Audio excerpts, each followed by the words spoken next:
இந்த டாரிஃபை போட்டதுல இருந்து மொத்தம் 50 நாடுகள் அமெரிக்காவுக்கு ஃபோன் அடிச்சுட்டாங்க.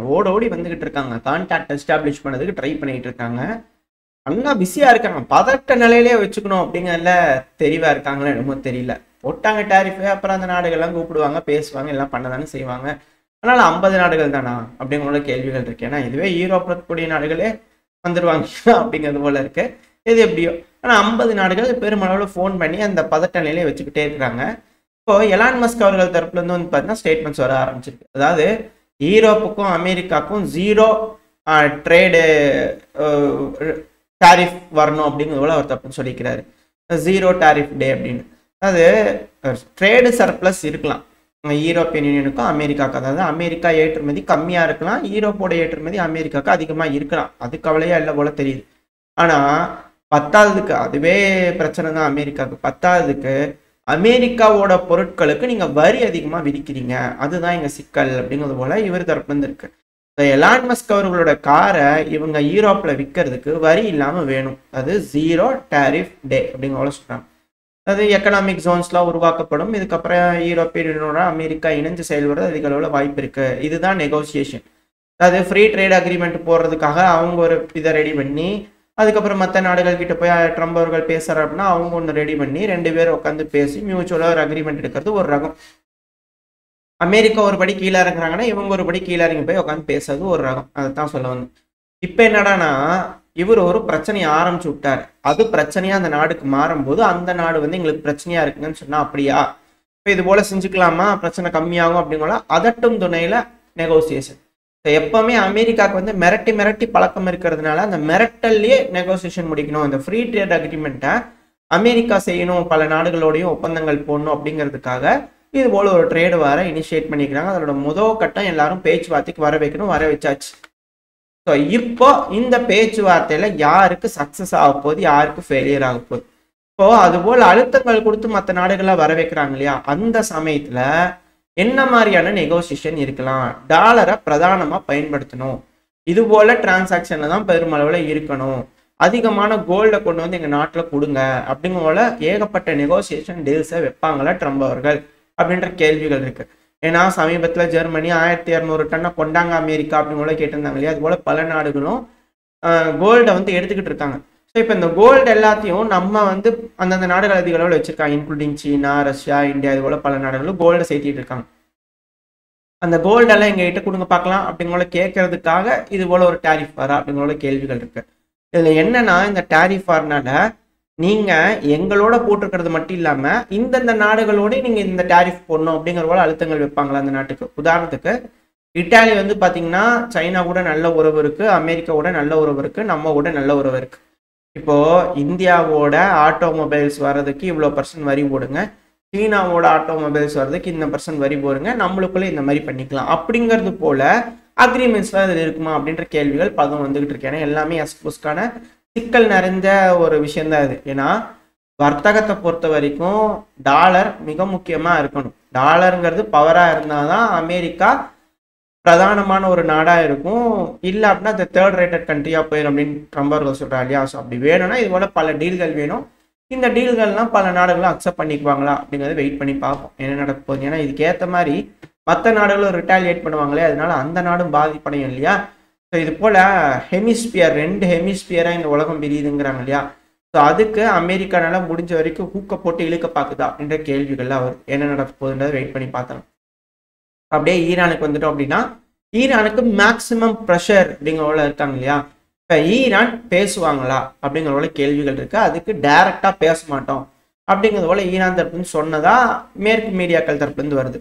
ஆனா இதே ஈரானுக்கு ஆதரவாக இருக்கக்கூடிய மீடியாக்கள், மற்ற நாடுகளோட மீடியாக்கள்லாம் எப்படி சொல்றாங்கன்னா ஈரான் அணு ஆயுதம் சம்பந்தப்பட்ட விஷயத்தை தவிர வேற எதுவும் பேச மாட்டோம். அதாவது நியூக்ளியர் ப்ரோக்ராமை பத்தி வேணா பேசலாம், இந்த அணு உலைகள்லாம் எங்க கிட்ட கண்ட்ரோல் கொடுங்க, அந்த மாதிரி பேச்செல்லாம் இங்க இடம் பெறாதுங்க. இந்த மாதிரி ஆயுதங்கள் வச்சுக்கணும், இந்த மாதிரி பெலிஸ்டிக் மிசைல் இவ்வளவுதான் ரேஞ்ச் இருக்கணும், இது போல நீங்க செய்யக்கூடாது, இது போல தொழில்நுட்ப வளர்ச்சி உங்கள்கிட்ட இருக்கக்கூடாது, இவ்வளவுதான் ஆயுதம் வச்சுக்கணும் அப்படிங்கிறதுலாம் பேச்செல்லாம் இங்க இடம் இல்லை. அணு ஆயுதத்தை பத்தி பேசுறீங்களா அது மட்டும் பேசலாம் அப்படிங்கிறதுக்காக ஈரான் தயாரா இருக்கிறாங்கன்னு சொல்றாங்க. இது ட்ரம்ப் அவர்களுக்கு விருப்பம் இல்லை. ஏன்னா இப்போதைக்கு ஈரான் கிட்ட ட்ரோன்களா இருக்கட்டும், மிசைல்களா இருக்கட்டும், பெருமளவில் இருக்கக்கூடிய ஆயுதங்கள்லாம் இஸ்ரேலை நோக்கி இருக்கு. அது ஃபியூச்சர்ல இஸ்ரேலுக்கு நல்லதில்லை, அமெரிக்காவுக்கு நல்லதில்லை, ஜியோ பாலிட்டிக்ஸ் எப்படி வேணா மூவ் போகலாம். அந்த டைம்ல அதிக அளவில் அரசுகளை சேர்த்து வச்சுக்கிட்டு தனக்கு சாதகமாக காய்களை நகர்த்திட்டா அது இஸ்ரேலுக்கு அமெரிக்காவுக்கு வீக்காக போயிடும். ஸோ அந்த காரணத்தினால இந்த டைம்ல எப்படி ரஷ்யா வந்து உக்ரைனை வந்து டீமிலிட்டரைஸ் பண்ணணும்னு நினைக்கிறாங்களோ அதே போல அமெரிக்கா ஈரானை டீமிலிட்டரைஸ் பண்ணணும்னு நினைக்குதா அப்படின்ற கேள்விகள் வருது. ஸோ இங்க ஒரு மிலிட்ரி ஆபரேஷன், போர்ன்றதுக்கு பதிலாக மிலிட்ரி ஆபரேஷன் அமெரிக்க தரப்பு வந்து கையெடுப்பாங்களா அப்படிங்கிற போல கேள்விகளாக வருது. இதுக்கு எப்படி ஈரான் ரியாக்ட் பண்ண போறாங்க, என்ன மாதிரியான சூழல் இந்த பயிரெல்லாம் நடக்க போகுது அப்படின்னா வெயிட் பண்ணி பார்க்கலாம். அப்படியே நம்ம ரஷ்யா உக்ரைன் பிரச்சனைக்குள்ள வந்துட்டோம் அப்படின்னா, ரஷ்யா மிக பெருமளவில் அட்டாக் உக்ரைனுக்குள்ள பண்ணிட்டு இருக்காங்க இல்லையா. இப்போ அதே போல உக்ரைனும் வந்து பாத்தீங்கன்னா பெருமளவில் ரஷ்யாவோட கட்டுப்பாட்டுக்குள்ள இருக்கக்கூடிய பகுதிகள் ரஷ்யாக்குள்ள பண்ணிட்டு இருக்காங்க. அதுல கிரீமியா பகுதி, இந்த கிரீமியா பகுதியில் புதுசாக எங்களோட ட்ரோன் இருக்குங்க, அந்த ட்ரோன் சூப்பராக வேலை செய்யுது அப்படிங்கிற போல வீடியோ பதிவுகளை பெருமளவில் விட்டுக்கிட்டு இருக்காங்க. கிரீமியா பகுதியில் இருக்கக்கூடிய ரேடார்ஸு, பேட்ரோல் ஷிப்ஸு, அந்த பகுதியில் இருக்கக்கூடிய எல்லா அசட்ஸையும் நாங்கள் டேமேஜ் பண்ணியிருக்கோம் அப்படிங்கிற போல வீடியோ பதிவுகள் விட்டுருக்காங்க. இது மட்டும் கிடையாது, அது கூடவே சமீபத்தில் பெல்கிராட் பகுதியில் வந்து பார்த்தீங்கன்னா உக்ரைன் அமெரிக்காவோட அட்டாக்கம்ஸ் மிசைலை பயன்படுத்தி தாக்குதல் பண்ணிக்கிறாங்க அப்படின்ற குற்றச்சாட்டுகள்லாம் இருந்தது இல்லையா. ஸோ அந்த மிசைலை வந்து நாங்கள் நியூட்ரலைஸ் பண்ணியிருக்கோம், அது போல் தொடர்ந்து பண்ணிட்டு தான் இருக்கிறாங்க அப்போ இப்போன்ட்டு. ஸோ அது போல் நியூட்ரலைஸ் பண்ணியிருக்கோம் அப்படிங்கிறது போல் வந்து பார்த்தீங்கன்னா ஒரு அட்டாக்கம்ஸ் மிசைல் வந்து பார்த்தீங்கன்னா நியூட்ரலைஸ் பண்ணக்கூடிய இமேஜஸ்லாம் பெரும்பாலும் ஷேர் பண்ணிட்டு இருக்காங்க ரஷ்ய தரப்பு. ட்ரம்ப் அவர்கள் பதவியேற்றதுக்கு அப்புறமும் கூட அட்டாக்கம்ஸ் மிசைலை அடிக்கடி உக்ரைன் தரப்பு வந்து ரஷ்யாவோட பகுதிகளுக்குள்ளே யூஸ் பண்ணிட்டு தான் இருக்கிறாங்க. ஸோ இது அடுத்த கட்ட எஸ்கலேஷனா, இதுக்கு அமெரிக்கா என்ன பதில் ரஷ்யாவுக்கு சொல்ல போறாங்க, ரஷ்யா என்ன அமெரிக்கா கிட்ட கேட்க போறாங்க. இப்போ அடுத்த பேச்சுவார்த்தைகள் நடக்க போது, இந்த 30 நாள் சீஸ்ஃபயர்லாம் முடிய போகுது அப்படின்னா அதுக்கப்புறம் எப்படி இருக்கும். ஏன்னா இந்த கருங்கடல் வழியா தாக்குதல் பண்ணக்கூடாது அப்படிங்கிறதான முக்கியம். ஏன்னா இப்போ ஜெலன்ஸ்கி அவர்கள் சொல்லியிருக்கிறார், கருங்கடலை பயன்படுத்தி திரும்ப எங்க மேல தாக்குதல் பண்றதுக்கு யோசிக்கிறாங்க ரஷ்யா அப்படிங்க போல. ஏன்னா கீவ் மேல தாக்குதல் பண்ணாங்க இல்லையா. அப்படி தாக்குதல் பண்ணும்போது உக்ரைன்ல பல பகுதியிலும் தாக்குதல் நடந்தது. அதுல எப்பவும் போல நடக்கக்கூடிய பல இடங்களையும் தாக்குதல் நடந்திருக்கு. டின்ப்ரோ பெட்ரோஸ்க்கு, கர்கிவ், பல இடங்களையும் தாக்குதல் நடந்திருக்கு. அங்க இருக்கக்கூடிய ஏர்பேசஸ் இது போல பகுதிகளையும் தாக்குதல் நடந்திருக்கு. அதுக்கு கருங்கடல்ல இருந்து இருக்கக்கூடிய அந்த sea launch surface missile, sea to surface மிசைலையும் யூஸ் பண்ணி ரஷ்யா தாக்குதல் பண்ணிக்கிறாங்க. ஸோ இப்போ இதுக்கு உக்ரைன் தரப்பு வந்து கடுமையான கண்டனங்கள் வந்திருக்கு. கருங்கடலை தாக்குதல் பண்ணுறதுக்கு யூஸ் பண்ணக்கூடாதுல்ல அப்படிங்கிறது போல. ஆனால் அதுக்கு முன்னாடி உக்ரைன் வந்து பார்த்தீங்கன்னா இது போல ட்ரோன்களை பயன்படுத்தி தாக்குதல் பண்ணிக்கிறாங்க. அதுக்கு கைமாறா ரஷ்யாவும் அங்கேருந்து கருங்கடல்ல இருந்து மிசைல்களை ஏவி தாக்குதல் பண்ணிக்கிறாங்க அப்படிங்கிறத இங்கே இருக்கக்கூடிய விஷயமா இருக்கு. ஸோ இருதரப்புலையும் மாறி மாறி அந்த வயலேஷனை யார் முதல் மீற வைக்கிறது எப்படி, ரஷ்யாவை மீற வைக்கிறது எப்படி அப்படிங்கிற வேலையில உக்ரைன் இறங்கி இருக்கிறாங்க அப்படிங்கிறது மட்டும் புரிஞ்சுக்கூடிய விஷயம். இந்த 30 நாளுக்கு அப்புறம் நடக்கக்கூடிய பேச்சுவார்த்தை எந்த மாதிரி இருக்க போகுது அப்படிங்கிறது தான் இதில் இருக்கக்கூடிய விஷயம். ஸோ இருதரப்புலையும் அவங்க கிட்ட சொல்லிக்கக்கூடிய குற்றஞ்சொல்லிக்கக்கூடிய விஷயங்கள் அதிகமாக இருக்க போது, நாங்கள் இப்படி இருக்கோம் அப்படின்னு சொல்லிக்கக்கூடிய விஷயங்கள் அதிகமாக இருக்கு. இது எப்படி ஸ்மூத்தா இரு நாடுகளும் போக போறாங்க இல்லை 30 நாளுக்கு அப்புறம் ஒரு கேப் ரெஸ்ட், அதுக்கப்புறம் பெருமளவில் எலக்ட்ரிக்கல் இன்ஃப்ராஸ்ட்ரக்சர் எல்லாத்தையும் டிபெண்ட் பண்ணதுக்கு அப்புறமா ரஷ்யா கூட இந்த சீஸ்ஃபயர் வேணாம் எதுவும் வேணாம் வாங்க பார்த்துக்கலாம் அப்படிங்கிறது போல மேற்குலக நாடுகள் உள்ள வந்துருவாங்களா அப்படின்ற கேள்விகளாக இருக்கு. வெயிட் பண்ணி பார்ப்போம். அது மட்டும் இல்லாமல் ஜெலன்ஸ்கி அவர்களை வெகுண்டு எழுந்துக்கிறார். பார்த்தீங்களா தாக்குதல் இந்த அளவுக்கு நடந்துக்குது, எல்லாம் பார்த்துட்டு வேடிக்கை பார்த்துக்கிறீங்க, டீம் போய் பேச போறீங்க இல்லையா, பார்த்துக்குங்க. ஏர் டிஃபென்ஸ் சிஸ்டமை பெருமளவில் இன்க்ரீஸ் பண்ணோம், அதிக அளவில் தேவைப்படுது. ஸோ அதுக்கேற்ற மாதிரி பேச்சுவார்த்தைகள் பண்ணுங்க அப்படிங்கிற ஜெலன்ஸ்கி அவர்கள் வெகுண்டு எழுந்து பேசி எல்லாம் தட்டி தேத்தி விட்டு டீமுக்கு சொல்லிக்கிறாரு. ஸோ இதுக்கப்புறம் அவங்க போய் மேற்குலக நாடுகளோட அசம்பிள் ஆகி பேசும்போது எந்த அளவுக்கு ஏர் டிஃபென்ஸ் சிஸ்டம்லாம் கொடுக்க போறாங்க உக்ரைனுக்கு, அது எப்படி தடுத்து நிறுத்த போகுது அப்படிங்கிறதுல பார்த்தலாம். ஏன்னா இந்த தடவை மிக பெருமளவில் தாக்குதல் அந்த 130 ஏரியல் அசட்ஸை யூஸ் பண்ணியிருந்தாங்கன்னா அதில் 40 ட்ரோன்கள் தான் வந்து பார்த்தீங்கன்னா டவுன் பண்ணியிருந்தாங்க. அது 20 கிட்ட தான் வந்து பார்த்தீங்கன்னா மிசைல்ஸை டவுன் பண்ணியிருந்தாங்க. ஸோ இது ரொம்ப ரொம்ப கம்மி அப்படிங்கிறதுனால உக்ரைன் மிக பெருமளவில் ஏர் டிஃபென்ஸில் லாக் ஆகிருக்காங்க அப்படிங்கிறது கிளியராக புரியுது. ஸோ அதனால இது போல ஒரு ஸ்டெப் எடுத்துக்கிறாரு. இதுக்கு மேற்குலக நாடுகள் ரெஸ்பாண்ட் எப்படி பண்ண போறாங்க அப்படிங்கிறத வெயிட் பண்ணி பார்த்தலாம். அடுத்தது களத்தில் அப்படின்னு வந்துட்டோம்னா இந்த பெல்கிராட் பகுதி, அதுக்கு பக்கத்தில் இருக்கக்கூடிய கர்ஸ்க் பகுதி.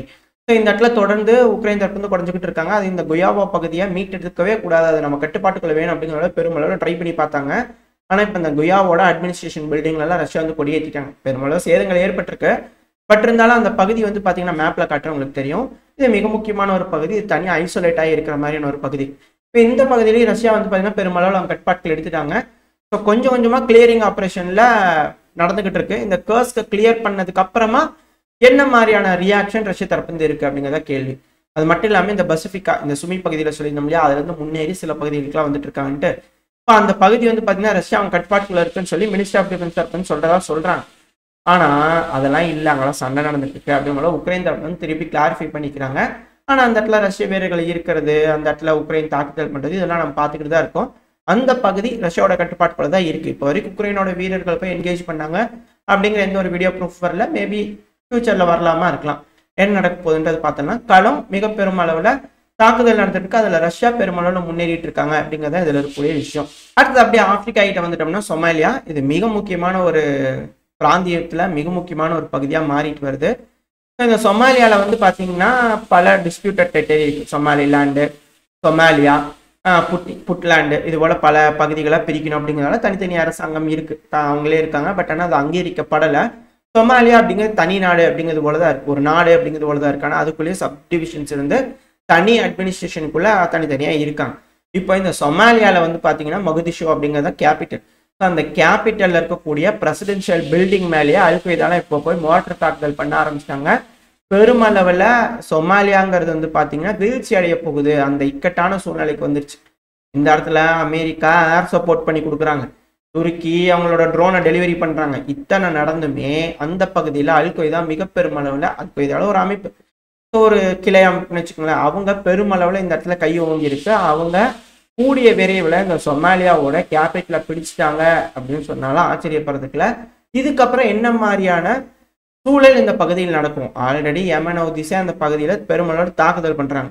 இப்போ இந்த சொமாலியாவும் இந்த இடத்துல வீழ்ந்துருச்சு அப்படின்னா செங்கடல் நடக்கக்கூடிய வர்த்தகம் 100% கட் ஆஃப் ஆயிருமா அப்படின்ற கேள்விகள் வருது. இது உலகத்துக்கு மிக பெருமளவில் வர்த்தக போரை அறிவிச்ச மாதிரி ஆயிடும்.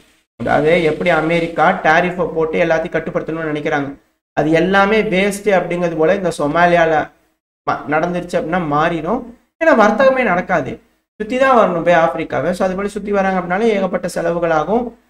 டேரிஃப் போடுறது, இந்த இது என்ன மாதிரியான செலவுகள் ஏற்படுதோ அது இன்னும் டபுள் ஆகிட்டு இருக்கும்.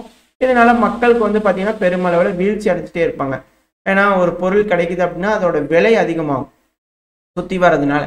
ஸோ விலை அதிகமாகும், ரெண்டாவது சேஃப்டியும் இல்லை. அப்படிங்கும்போது மக்களுக்கு அந்த பொருள் ஈஸியாக கிடைக்காது. இதனால வர்த்தகம் மிக பெருமளவில் பாதிப்படையும். இதனால ட்ரம்ப் அவர்கள் இனிஷியேட் பண்ணியிருக்கக்கூடிய இந்த டேரிஃப் வாரம் வந்து பார்த்தீங்கன்னா பெருமளவு தோல்வியிட முடியும் அப்படின்னு சொல்கிறாங்க. ஸோ என்ன நடக்க போகுது, இந்த இடத்துலலாம் பிராந்தியத்துலலாம் இந்த ட்ரேடை வந்து பார்த்தீங்கன்னா ட்ரேட் ரூட்டை கட்டுப்பாட்டுக்குள்ளே வச்சுக்குவாங்களா அமெரிக்கா, இல்லை இழந்துருவாங்களா? இதுக்கப்புறம் வர்த்தகம்ன்றது மிக பெருமளவில் கேள்விக்குறியாக மாறிடுமா, இல்லை ஓரளவுக்கெல்லாம் பேச்சுவார்த்தை வந்து சும்மா முடிச்சுக்குவாங்கன்னு நினைக்கிறீங்களா? நீங்கள் என்ன நினைக்கிறீன்றது கமெண்ட் செக்ஷன் சொல்லுங்கள்.